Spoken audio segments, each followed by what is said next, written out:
Welcome to the Brand and Market Podcast, where branding clarity meets marketing strategy. I'm your host, Allie Haney, founder of Brand and Market, a boutique agency dedicated to helping small businesses craft intentional brands and effective marketing plans. Each week, I share practical tips and insights to help you, especially those of you in real estate-related industries, build a standout brand to attract your brand's biggest fans. Let's dive in. Hello, and welcome back to another episode of the Brand and Market Podcast. I'm your host, Allie Haney, and today I have with me Vance Morris. He is a previous Disney executive person, and we are going to jump into his background a little bit today, and then he's going to show us all about how to apply the magic of Disney and the client experience, the guest experience they have there at the parks, into how we can apply it to our short-term rentals. So without further ado, I'm going to turn it over to Vance to tell us a little bit more about his story. Oh my God, and the crowd goes wild. Yeah, so I spent a decade working for the Mouse. I appreciate you having me on, Allie. Thank you so much. Primarily in resorts and hospitality. So really focusing on that guest experience, not only in food and beverage, but in housekeeping and the rooms and things like that. Had another 10 years in corporate hospitality. Yes, people do leave Disney. They just do. I'm living proof of that. We survive after. There's some withdrawals, but we survive. I found along the way I make a lousy employee. I just don't like to be told what to do. So hence I went into business for myself. So currently I own 3 home service businesses here in Maryland. I have a mold remediation company, a Oriental rug washing facility, and a regular carpet cleaning company. I took all my Disney knowledge, all my Disney systems and processes, and I put it into those businesses.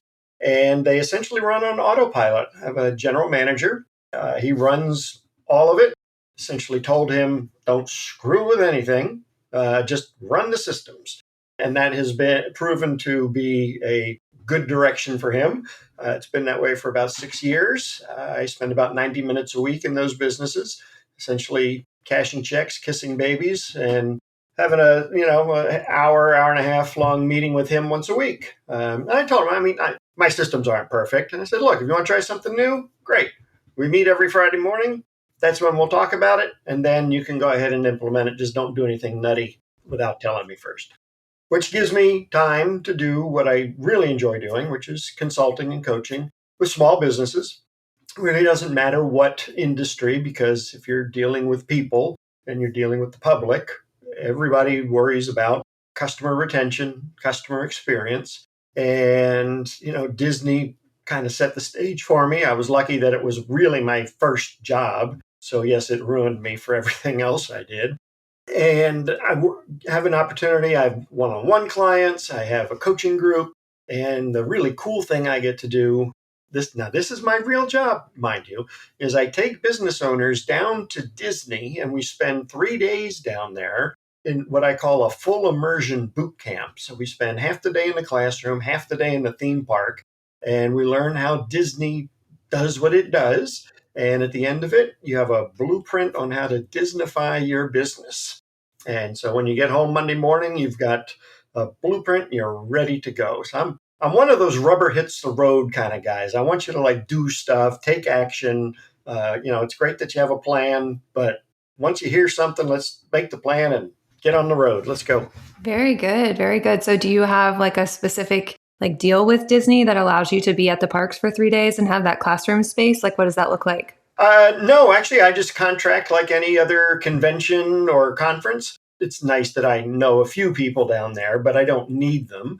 They also treat me nicely because once the parks reopened after COVID, I was the first convention or conference guest to come back, and they were happy to see me and the 35 people that I brought with me. So I've dealt with the same service person since, I don't know, I've been doing this now since 2015, 13, something like that. So they know me by now. Yeah, absolutely. Well, it sounds like you can basically take anything related to guest experience and hospitality and apply it to any type of business. But it really specifically applies to us in the hospitality industry with short-term rentals. So I would love if you could share a specific story from your time at Disney that really captures the magical guest experience like from a guest perspective, and then kind of apply it to how we could maybe use it in a short-term rental sense? Well, I think a lot of it can be a lot of problems are not the company's fault. And I remember specifically somebody checking in, and it wasn't Disney's fault. It was, the airline. It was mostly the airline's fault. They had a lousy flight, luggage was lost. They got in like stupid late, and I guess they just took it out on this poor front desk person. Front desk person being a service professional said, "Well, geez, you really sound like you've had just like a really rotten beginning to your vacation. Painfully obvious." And now I'm paraphrasing here. I'm sure she wasn't saying exactly those words. She goes, "Look, why don't we do this? Why don't while we're checking in, there's a bar here in the lobby. I'll send over for a couple of glasses of champagne and a couple of orange juices for your kids. You and the wife will have those while we're doing all the check-in stuff. And then tomorrow, when you go to the Magic Kingdom, here are 4 fast passes so that you can jump to the front of the line on any ride that you want to go in." Now, that was Disney. It wasn't Disney's problem, but Disney took care of the problem. The psychology behind that is if somebody's cranky, they're not going to have fun. And if they don't have fun, they're not going to spend money. And if they don't have fun, they're not going to want to come back. So if you look at your short-term rentals, let's say that, something happens outside of your owner's purview. Is there something? Can you send, Grubhub or one of those guys, can somebody send, zing over with a 6-pack of beer or something just to kind of make them happy? One, you're like, holy crap, where did that come from? But 2, you show that you really care about the people that are staying with you, and you're making an impression, and you're almost guaranteeing repeat business. If you understand the lifetime value of a customer, the amount of money they're going to spend with you for the next 10 years, let's say. Maybe they don't always come to your town for a vacation, but let's say every time they do come to town, they spend it with you. And let's say it's $10,000 a week, and they come to you 5 times over the next 10 years. So what's that, 50 grand? Would you buy a 6-pack of beer for them to ensure a $50,000 in sales? Yeah, that's what I was like. My next question was like, how do you compute the ROI? But you just did it perfectly. Yeah, and the ROI is stupid. I mean, it's like 50 million to 1, And not only that, like it doesn't necessarily have to even be the same person over and over again. But if that person is telling their friend about this amazing Airbnb experience, short-term rental experience that they had, then that lifetime value then brings you just a whole other customer. Well, and that's where Disney gets so much free advertising, is because these become viral social posts.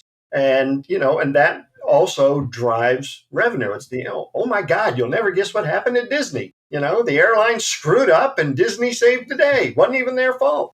Think about, what could happen to one of your clients. I mean, oh my God, we hit, we go to Myrtle Beach, and the traffic is just insane. Doesn't matter what day of the week you go, there's always traffic. And boy, it would be nice if I showed up at my weekly rental, if somebody had just left a lousy bottle of not even good champagne, but the $10 bottle version, some Andre, something, just sitting there.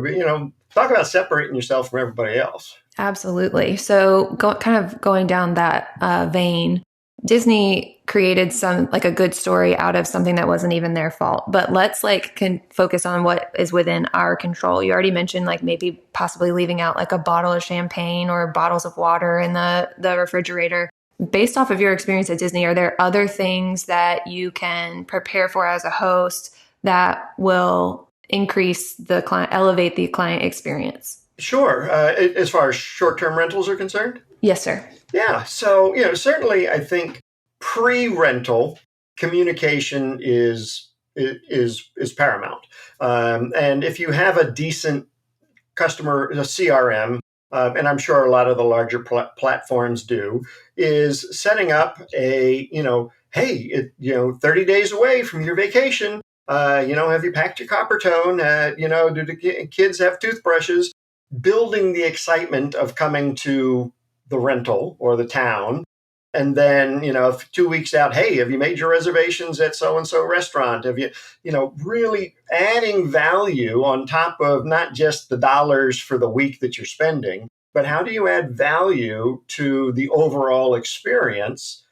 And it doesn't really cost you anything. And maybe as the owner, you shoot a few videos and say, okay, you're checking in tomorrow. Let me give you a quick tour of the place so you know where to find everything. And you just walk around with your phone and you open cabinets and, you go through the bathrooms and, okay, this faucet's a little persnickety, but if you twist it this way. And now when people get there, they feel like they've been there already. That's an incredible differentiator. I've never seen a host do that. I love that idea so much. So, I mean, people pay me thousands of dollars for this. So you just got that idea for free, Allie, and your listeners too. So, I think we should just end the interview now because Yep, just recording done. Mic drop, you're good.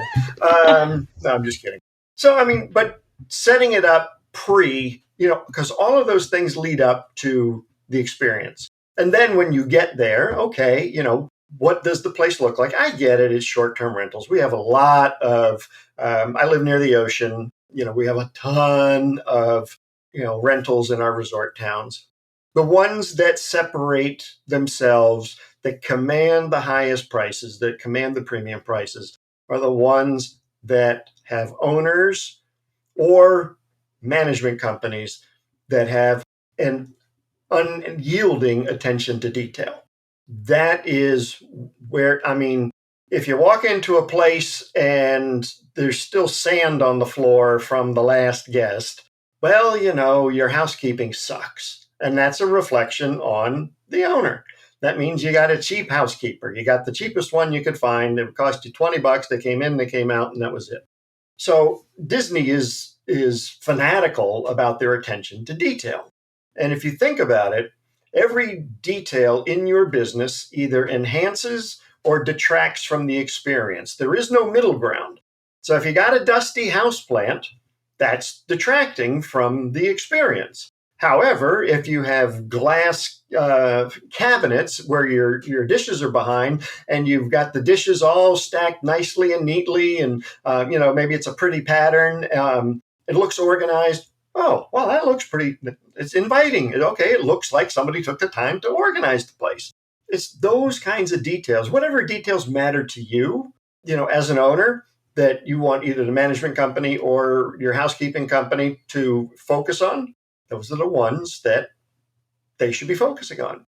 And once you get the reputation of, I got to just tell this. So we have what's called Bike Week in Ocean City, Maryland, where they come with their motorcycles. Mm-hmm. No, if you own a first floor unit, they will park the motorcycle in the unit. Inside of the home? Inside. Oh, okay.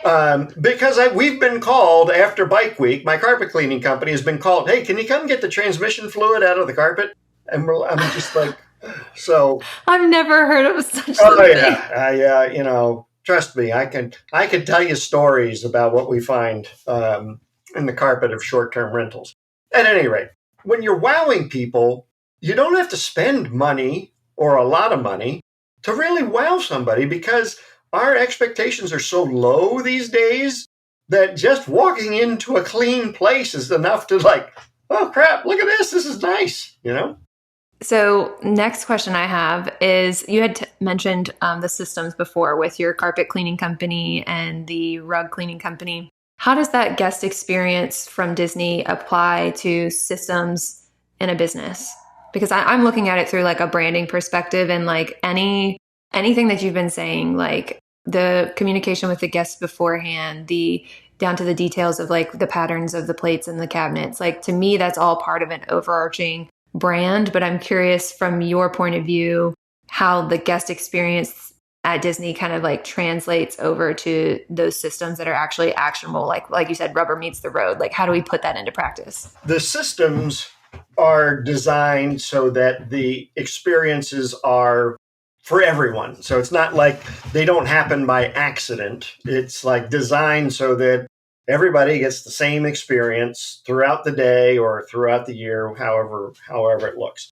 And as a business owner, systems give us tremendous freedom. I'm living proof of that. I got 3 businesses running on systems that don't rely on me to be in the business.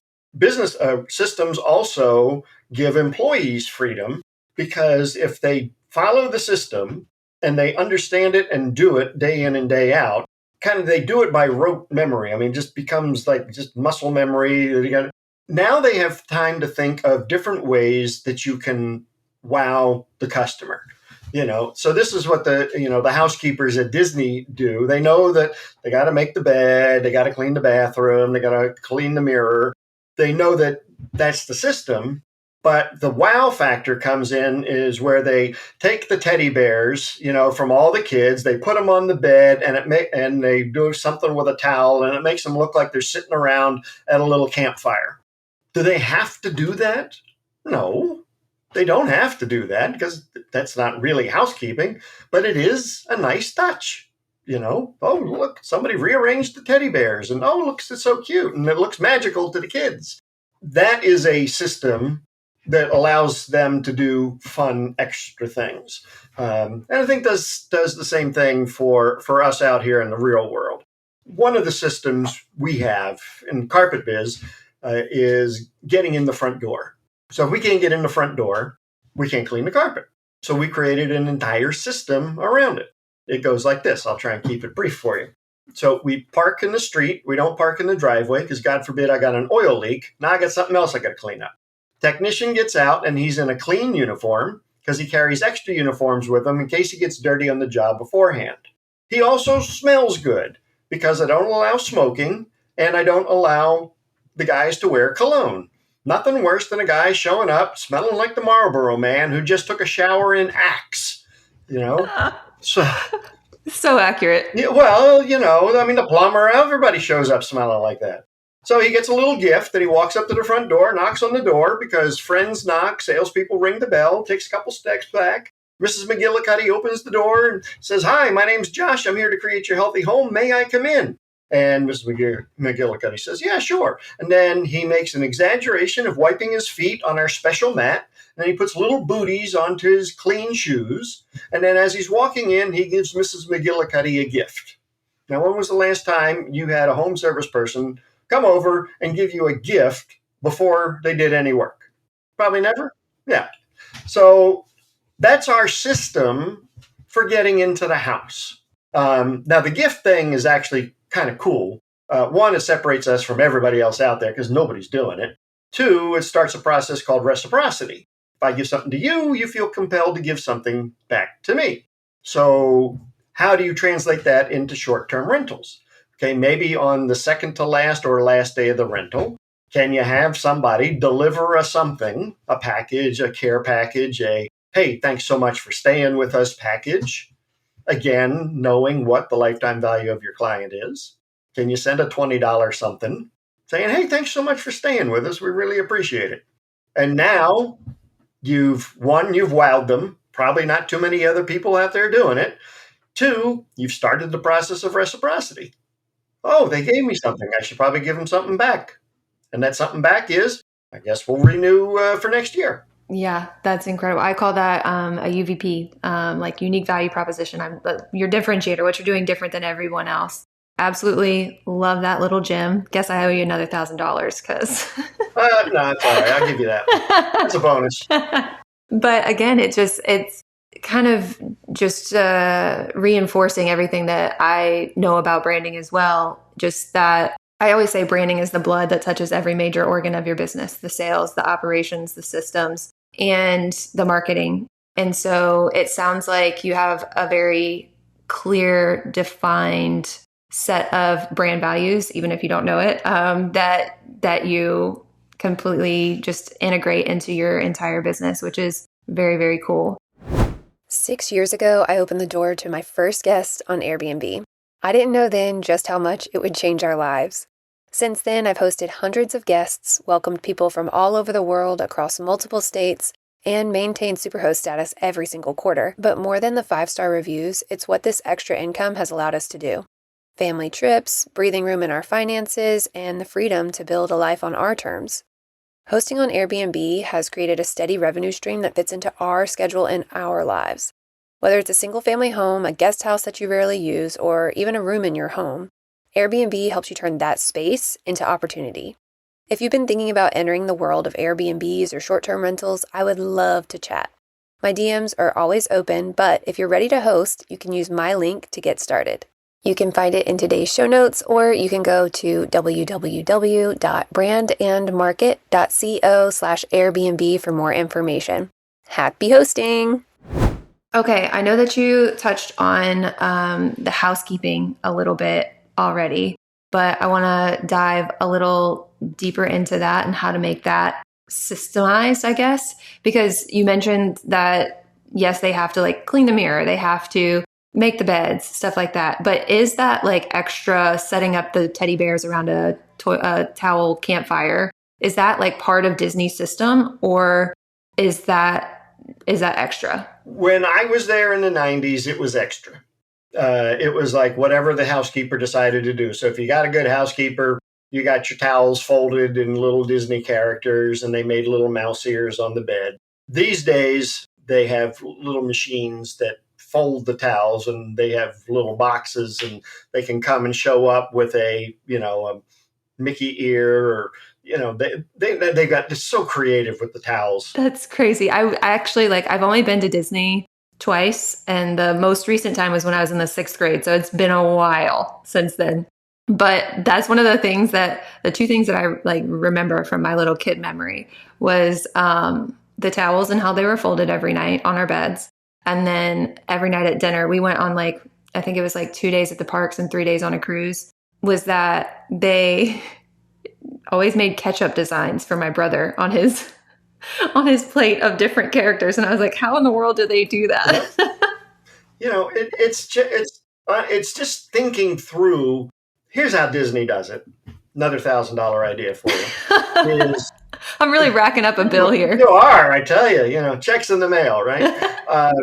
But you look at your customer journey, right? From the start to the finish. So what's the first point that you are in touch? Is it the website? Is it a postcard? What is it? And then every point where your business touches the customer, you figure out how to make an experience out of that one point. Is it answering the telephone? How do you make an experience out of that? Disney's just figured out a way to make an experience out of all of the little touch points. How to greet somebody when they walk in the hotel, when they're leaving, what are the words that are being said as people are leaving? They're very smart, and they're putting little coupons. Hey, if you book your next Disney vacation in the next 14 days, we'll give you 11% off or something like that.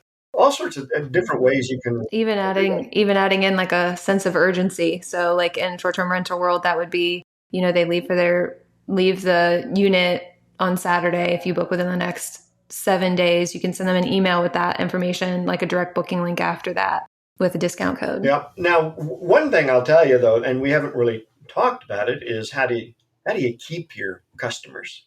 I think in your world, unless you own 100 properties, well, you could still even do this, but is the old handwritten thank you note. I've had a few of those as a welcome note, not a thank you note after the fact though.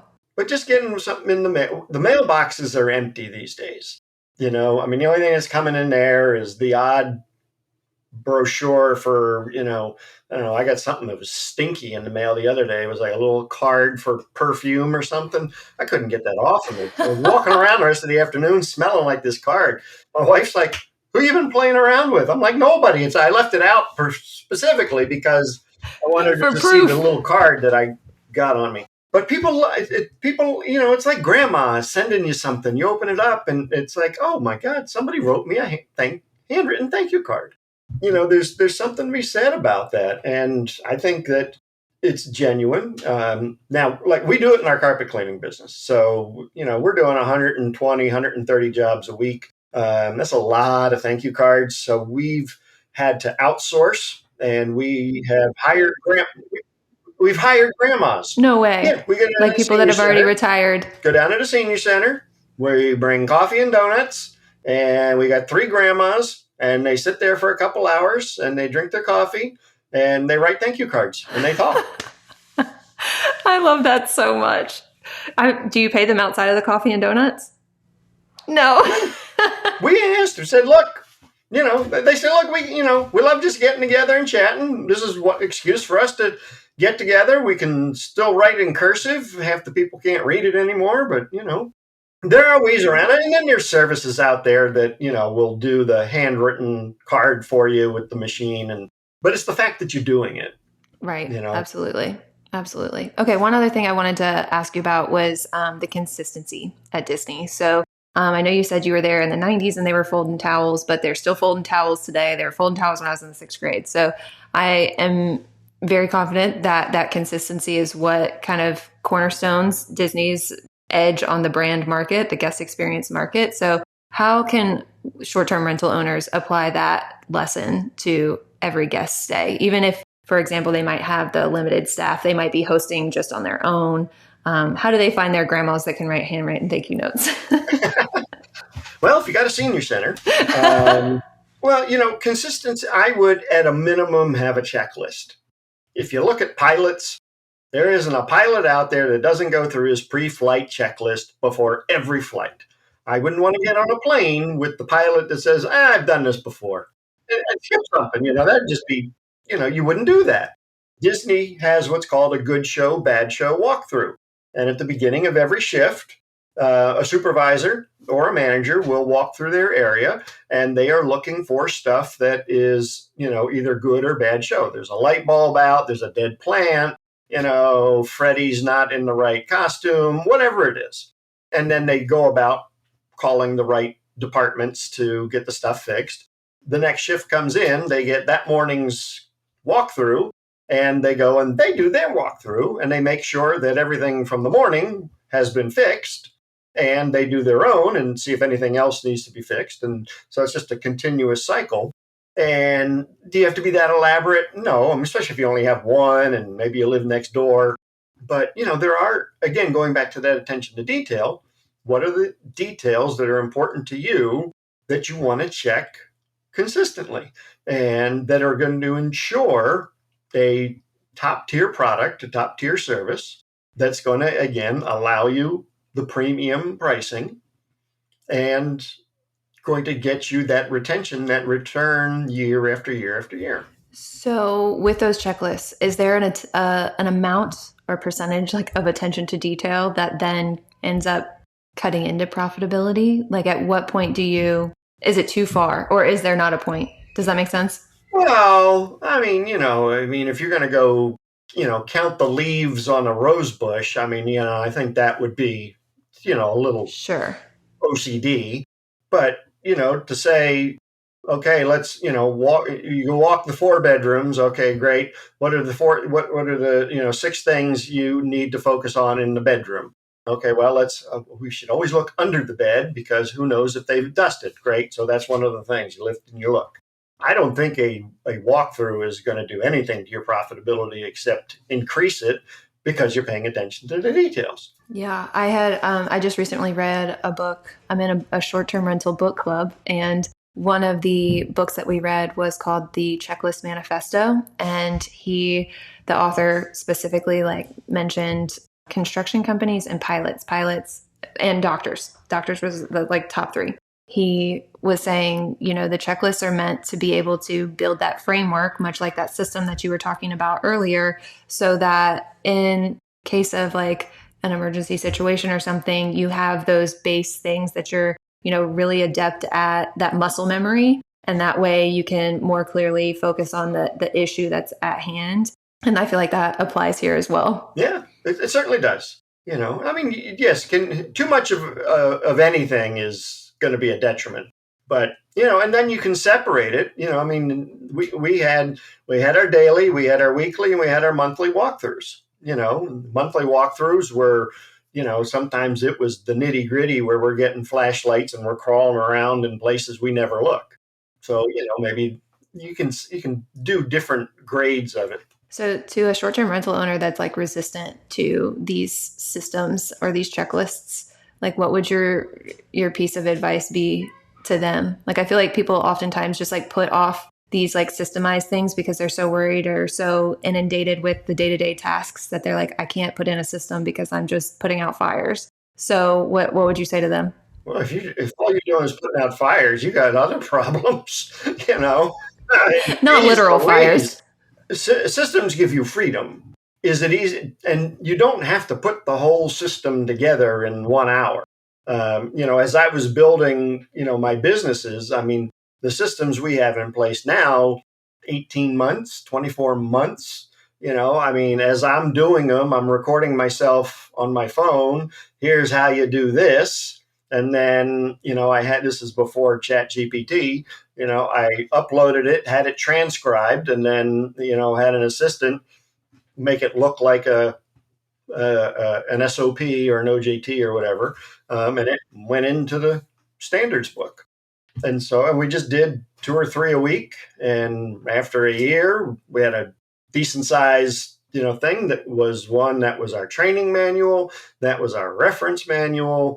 If you have that, I mean, as far as a business is concerned, documented systems increases the value of your business when you go to sell by between 1 and 2x. So why wouldn't you want to add a multiple just by having systems? I mean, anybody that's going to complain about doing this, I mean, go get a job, be my recommendation. Seriously, go get a job. You're not cut out for this. And as you are creating those systems over the course of a year to 18 months, like how do you identify bottlenecks in those? Like how do you identify which ones are not working or need improvement? Oh, yeah, great. Well, ones that definitely have an impact on the customer. We certainly, if there are systems, if there are processes that are only there for my convenience or the company's convenience, they got to go. It's like going to an office and you have to fill out the same paperwork 3 times. Well, that's not my convenience. That's for that business's convenience. I mean, couldn't you come up with a triplicate form or digital, and then all I got to do is once, and you can send it out to whoever you want to send it out to? Yeah, if you have systems that are only for your benefit and it is a detriment to the guest experience, yeah, get rid of them. That makes sense. Okay. And for my final question, I asked this to all of my guests, but I did put it in the lens of Disney for you. What's one piece of advice from your Disney career that you think every short-term rental owner should remember as they build their own guest experience to be the best in their brand and their market? 2 things. One, my boss, the last boss I had there, had a great saying, which was, "We will be better tomorrow than we were today." So that is constant improvement, always getting better, never resting on our laurels. Mine, which I've had some version of this, Yoda was my first mentor. I don't know if you like Star Wars, but so familiar. What's familiar. That? I'm familiar with it. Okay, familiar with it. All right. So my thing is, and I told you, I don't know if this was during pre-recording or not, but I'm a doer, and so you won't profit unless you implement. You got to do something. You got a ton of ideas today. Pick one idea and go do it and see what happens. Otherwise, this has been, we got you home on your commute, or you got a nice 36-minute walk on the treadmill. Go pick one thing that you heard today and go try it. Do it. See what happens. DoorDash your next guest. That's all you got to do. There you go. Very good. Very good. Thank you so much for your time, Vance. I would love for our listeners to be able to find you offline. So can you tell them how they can get in contact with you if they would like to? Sure. Website is real easy, vancemorris.com. And if you like, I have a gift for everybody. In case you're not very creative, or you're stuck, or you're busy, or you're putting out fires, or whatever you're doing, is I created a hot sheet. It's called 52 Ways to Wow Your Customers Without Breaking the Bank. So you got one wow a week, and you can find that at wow52ways.com. Oh, perfect. Thank you so much, Vance. I really appreciate your time and your insights, your Disney background, and even into your own path of entrepreneurship with your carpet cleaning businesses and all of that. So I appreciate you. Thank you so much. Yep. Thanks for having me on. I appreciate it. Take care. You just completed another episode of the Brandon Market Podcast. If you found this helpful, please rate, review, and subscribe to help others find this show and so that you never miss an episode. Don't forget to take a look at the show notes for all the resources mentioned today. See you next Wednesday, and as always, I'm here cheering you on as you build your dream brand and business.